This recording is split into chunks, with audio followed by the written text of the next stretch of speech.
mbere ya byose nagira ngo ntangire nihanganisha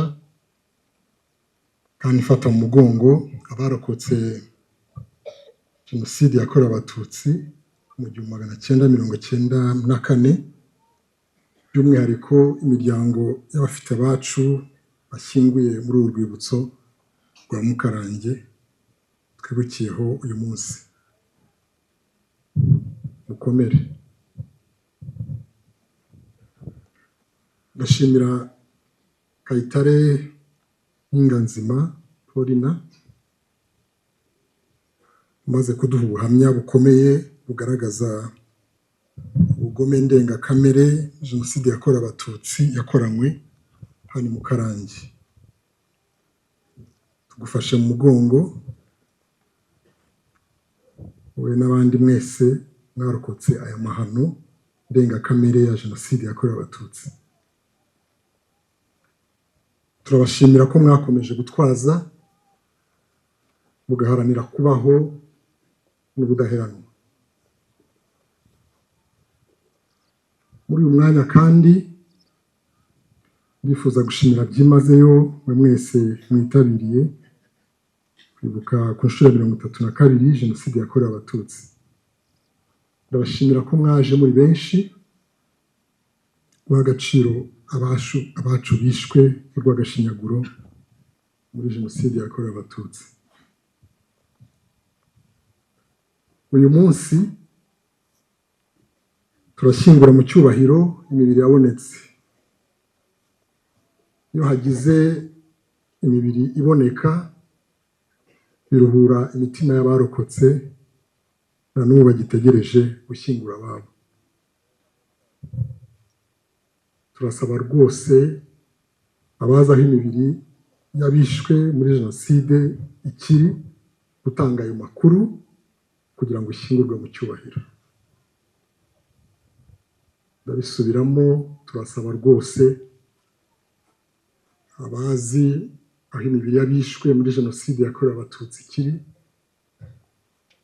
kugira ngo batange ayo makuru, iyo mibiri ishyingurwe mu cyubahiro.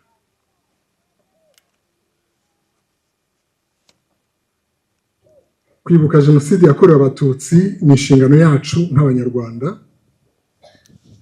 kuko harimo tuvoma imbaraga zo guharanira ubumwe, imbaraga zo kubaka ubudaheranwa, imbaraga zo kwigira, ndetse n'imbaraga zo guharanira ko ibyabaye bitazongera. Uko nyakubahwa Perezida wa Repubulika aherutse kongera kwivuga, dushobora gupfa kabiri, ibishoboka.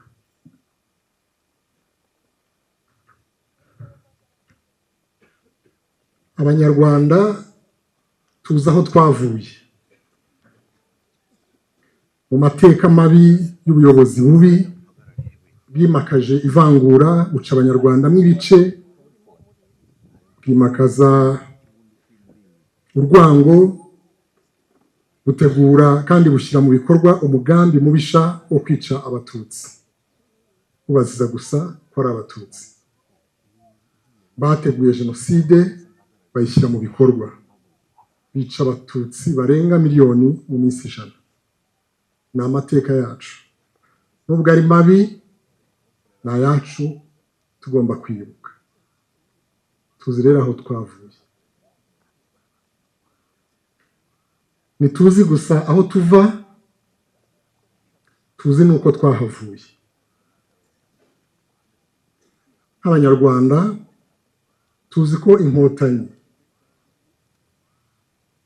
ingabo za FPR zari ziyobowe na nyakubahwa Perezida wa Repubulika Paul Kagame, arizo zitanze zikarwanana umuhate n'imbaraga z'umutima zigahagarika Jenoside yakorerwaga Abatutsi.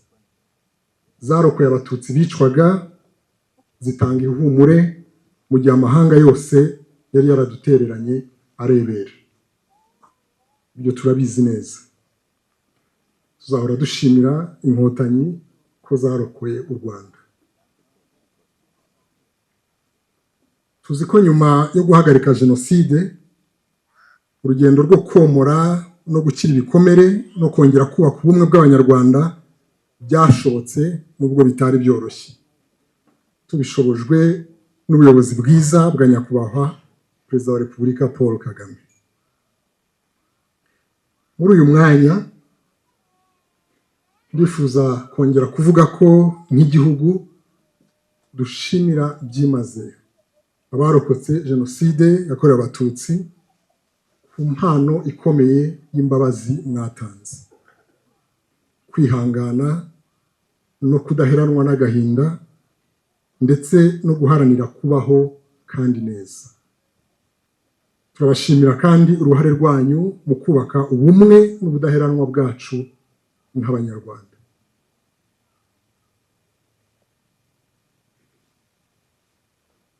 Tuzi aho twavuye, tuzi n'uko twahavuye,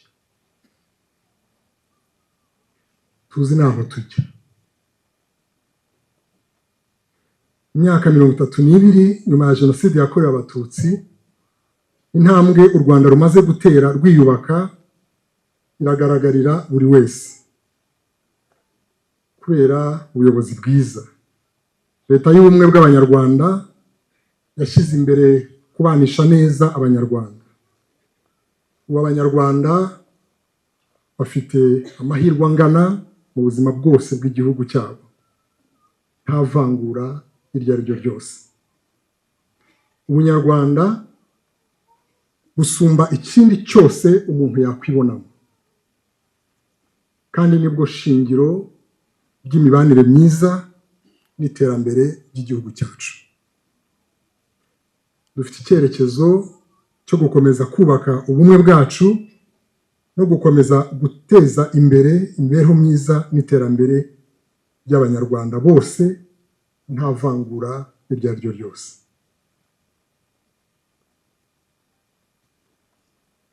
Nubwo bimeze gutyo ariko muri iki gihe twibuka n'umwanya mwiza wo kwibuka ko ingengabitekerezo ya jenoside itaracika, kuko abahekuye u Rwanda badatuje, ahubwo bakomeje kuyenyegeza no kwikwirakwiza, cyane cyane bifashishije imbuga nkoranyambaga. Kuyirwanya ni inshingano ya buri munyarwanda kandi ni urugendo rukomeza. Ntabwo duteze kuzacika intege mu guhangana no kurwana n'ingengabitekerezo ya jenoside.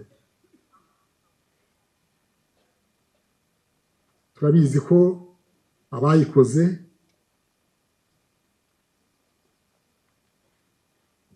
batashizwe ndetse bakomeza kwigisha no kwishyira mu babakomotseho.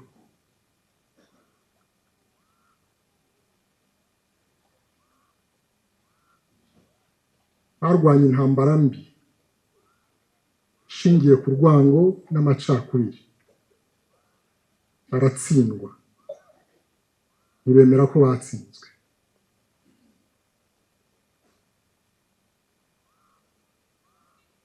Ababatsinze baracyahari, kandi abiteguye kurwana urwo rugamba ni benshi kurushaho.